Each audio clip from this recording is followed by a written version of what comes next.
All right, I was fortunate enough to work on quite a few books since I got out of school, and I wanted to talk about a few of them.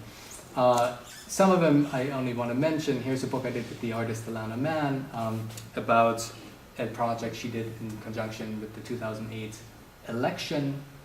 And this was a fairly modest book. We printed it on Lulu. And but it was one of the first real books that I designed. And here's a book in 2011 for the 8th Panama Biennial.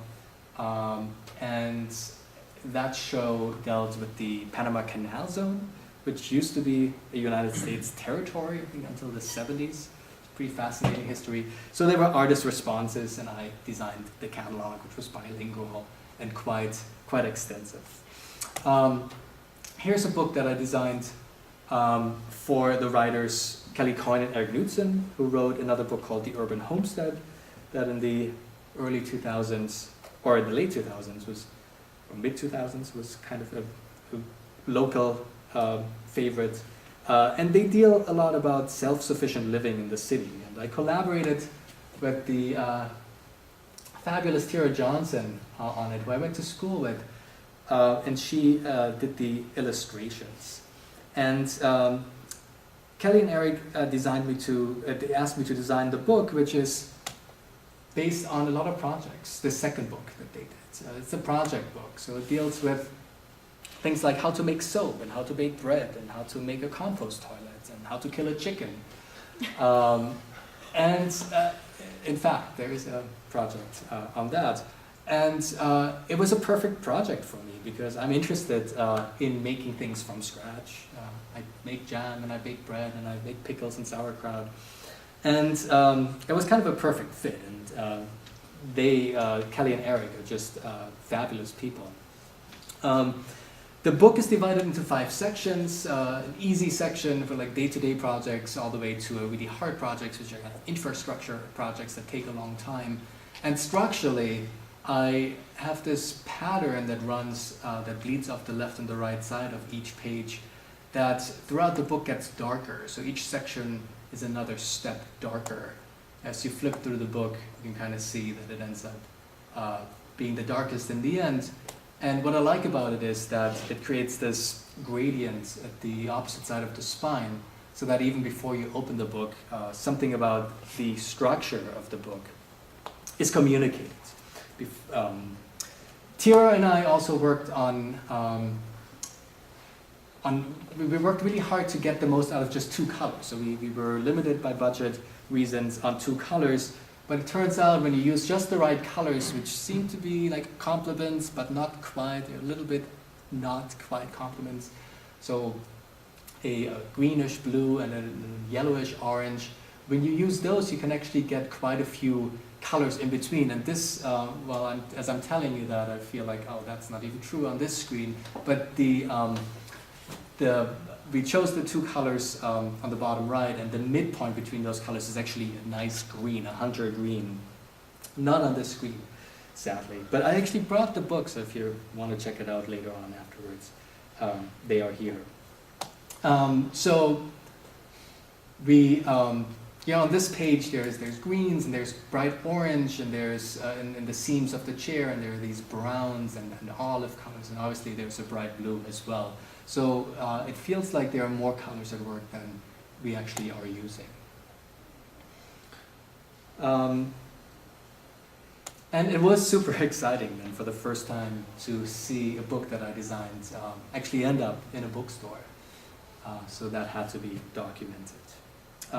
Quickly, I'll talk about this book that I did for the Mack Center at the Schindler House.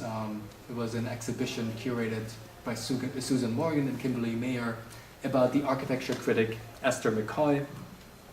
And again, color was very important in this book. We only had 2 colors, again for budget reasons. And also I think the aesthetic actually lends itself, the subject matter lends itself for a more modest approach.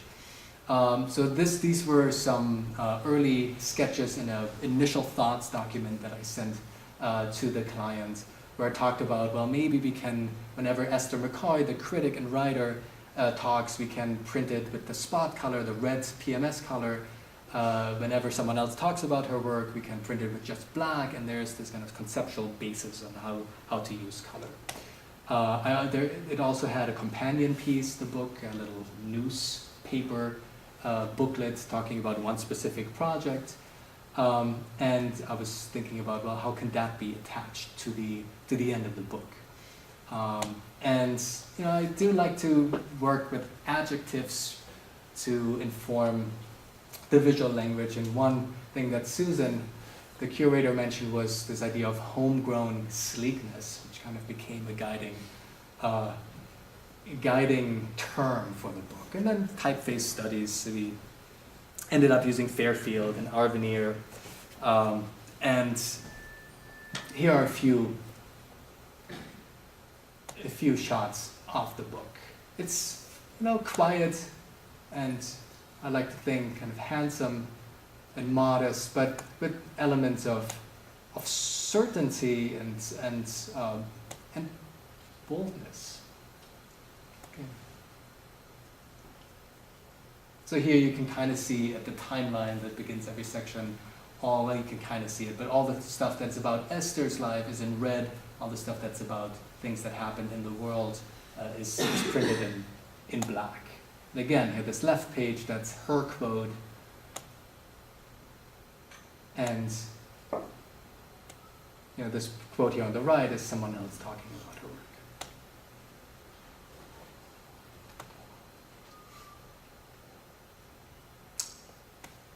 And then in the end of the book is this newsprint insert about the demise of the Dodge House, an architectural landmark that Esther tried to save, but ultimately fails. But it chronicles the story in documents and newspaper clippings. So in the last book, that was just came out a few months, well, I guess a year ago by now, or almost a year ago, was again for the Mac Center at the Schindler House. I've been doing a lot of work for them, it seems.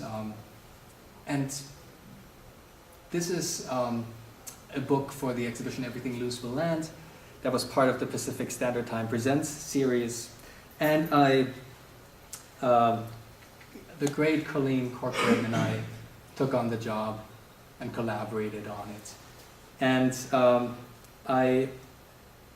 it was curated by Sylvia Lavin, who is at UCLA in the Department of Architecture and Urban Design. And the show was about a special time in Los Angeles in Sylvia's thesis from the 70s and 80s, when artists and architects intermingled more than before and after, where artists behaved more like architects and architects behaved more like artists.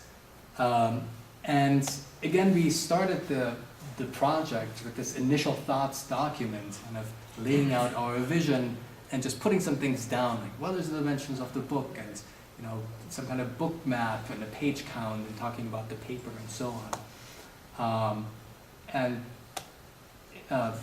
Thinking about typefaces that might be appropriate, and thinking about paper stock for different sections. Having a word list again with adjectives that are helpful for the project, or that describe the project in the client's words, and they become a guiding light. And here's some cover sketches that we did.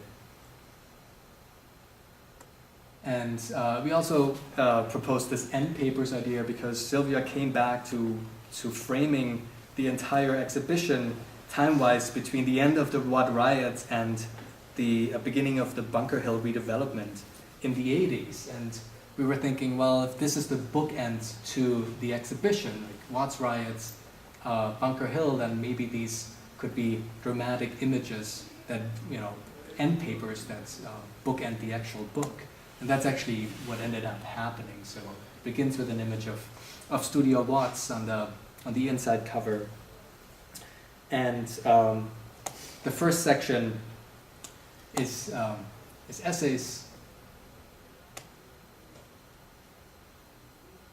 Again, it's somewhat a straightforward book in many respects.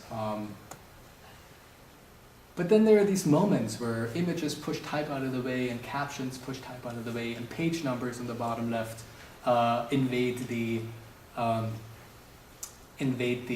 text column.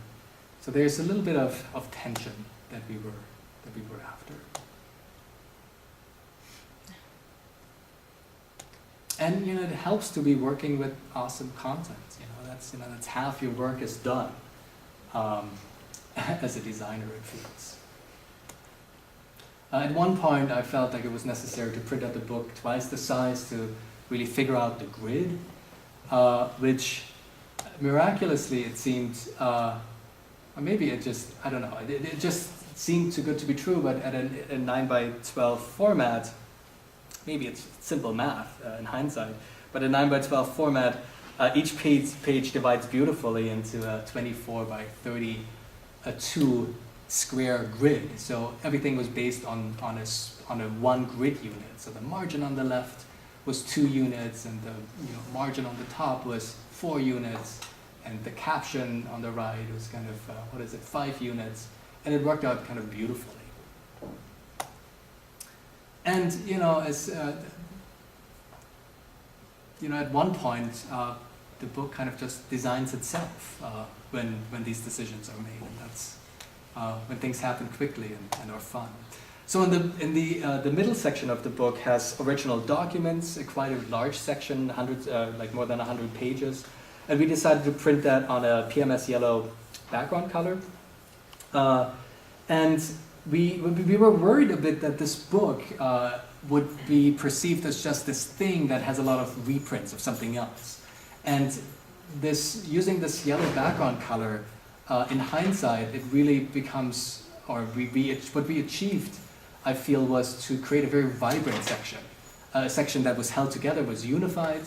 The original documents were popping nicely off the page. They looked like actual documents. And also, the same thing, you can kind of look at the book from when it's closed and you get an idea of the structure in the inside. You kind of see fairly clearly that it must be separated into 3 parts, which we enjoy. And then the last section is a pretty straightforward account of the exhibition, and it lists every single piece that was included and some information.